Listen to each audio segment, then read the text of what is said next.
A beautiful day on tap here this Saturday. Temperatures will be warming up pretty nicely. I know we've been talking about this cooling trend, and you know what? This cooling trend will continue this weekend. So great news, some relief for the high desert. I know temperatures the past couple of days have been in the triple digits for this afternoon. Temperatures will be down at 95 degrees in Victorville. Low 90s in Lancaster, will be in the 70s in areas like Wrightwood, 74 for Big Bear. For the Inland Empire, temperatures here at 91 in Hemet, 88 in Paris, 85 in Corona. We'll be at 84 degrees in Ontario. Again, waking up to the clouds and fog, eventually some sunshine, although a little slow to clear. Temperatures in the mid 70s inland, Santa Ana at 76 along the coast. Temperatures will be in the low 70s. Then we head out to Ventura County. Along the coast for the city of Ventura, temperatures will be at 68. Inland in Simi Valley, temperatures for you 81 will be at 86 in Santa Clarita. And then around the basin we go. Temperatures in downtown LA at 79, 81 in Glendale. Sherman Oaks will be at 80 degrees for this afternoon. Nice, pleasant afternoon. Again, it will slow to clear. As we look ahead into next week, as we check out the temperature outlook by the Climate Prediction Center, this is 6 to 10 days out.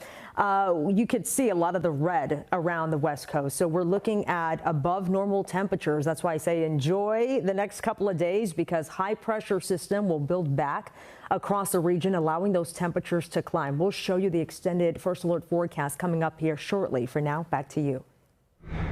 We've been hearing about redistricting for weeks. Texas now looking to redraw its congressional districts in order to add seats in the midterms to the Republican slim majority in Congress. So in California, Governor Newsom is promising if that happens, he'll do the same in an effort to wipe out several Republican seats here.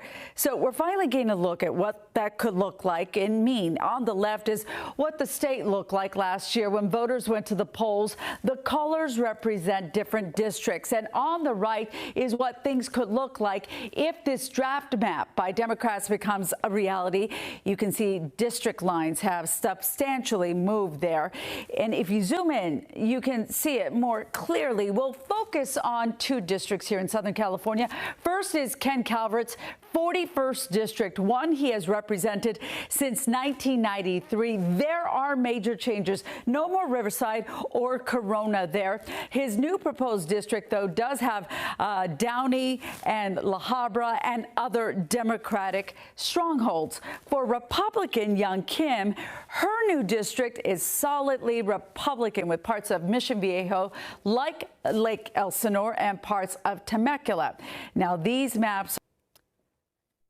And President Trump back in Washington this morning after an historic face-to-face meeting with Russian President Vladimir Putin. The two met Friday at the U.S. joint military base Elmendorf-Richardson in Anchorage, Alaska, to talk about a potential end to the war in Ukraine. The results of that discussion and what happens next still very unclear. NBC's Jay Gray has the story from Alaska. Waiving adoption fees to anyone wanting to adopt. It's all part of NBC4 and Telemundo 52's Clear the Shelter campaign. Hey, little buddy. So NBC4's Annette Arriola is live in Pasadena. Okay, taking a live look at LAX. I got a few friends headed there this morning, and it's looking pretty good. Wish I was headed out, too. It's a busy day on this Saturday morning as flights head out, in and out.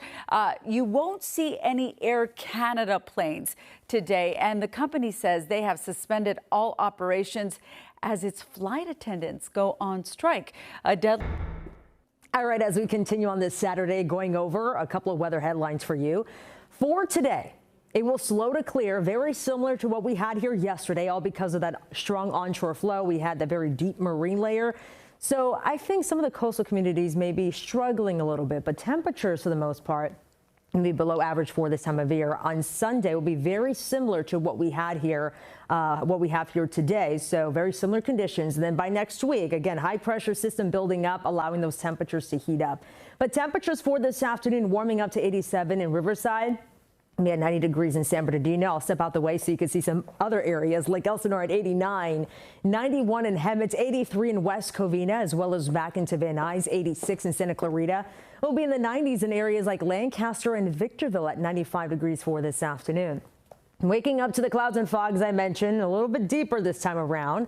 As we put this into motion, we stop it at 11 in the morning. Notice areas along the coast struggling to clear, but some areas around this time inland, we're looking at some sunshine. So we'll be watching for that sun here later on this afternoon, but temperatures once again below normal for this time of year. And then we head into late tonight, early Sunday. Widespread clouds and fog to start up the day. Yet again, we still have that strong onshore flow, my friends, and then eventually we'll be clearing up for some sun. So let's go over the weather pattern. We have this trough of low pressure that's well up to the north that's enhancing that onshore flow. This is why we're waking up to the clouds and fog and cooler temperatures. But eventually what starts to happen, that area of low pressure will press out to the west. This high pressure will get a little bit closer, allowing those temperatures to warm up as we head into this new week. So I want to show you the temperature trend. This is for Pomona, where temperatures again today will be in the low 80s, and then it gets a little bit warmer and warmer as we continue each day through next week. Notice as we head into the latter part of the work week, Thursday and Friday, temperatures around that time will be warming up into the mid to upper 90s. So we'll keep you guys updated in case there are any heat advisories that get issued here in Southern California here in the next couple of days or so. But your 7-day forecast, notice temperatures for the basin upper 70s, low 80s. It gets warmer and warmer, and we're talking about low 90s eventually as we head into Thursday and Friday. For the coast, temperatures in the low 70s, then warming up to 77 as we head into Tuesday and Wednesday, and then upper 70s, possibly low 80s later on in the week. For the valleys, the dry stretch continues. Plenty of sun. We're starting up with the morning clouds and fog, eventually some afternoon sunshine. Temperatures warming into the 90s beginning on Monday for the valleys, as well as for the Inland Empire eventually. I'm talking about triple-digit heat as we head into the latter part of the work week for the Inland Empire. For the high desert, temperatures in the low 90s, gradual warm up eventually at 102 on Wednesday. For the low desert, temperatures warming up to 110 later on next week. And lastly, for the mountains, temperatures in the mid 70s, eventually 80s by Wednesday. Back to you. Coming up.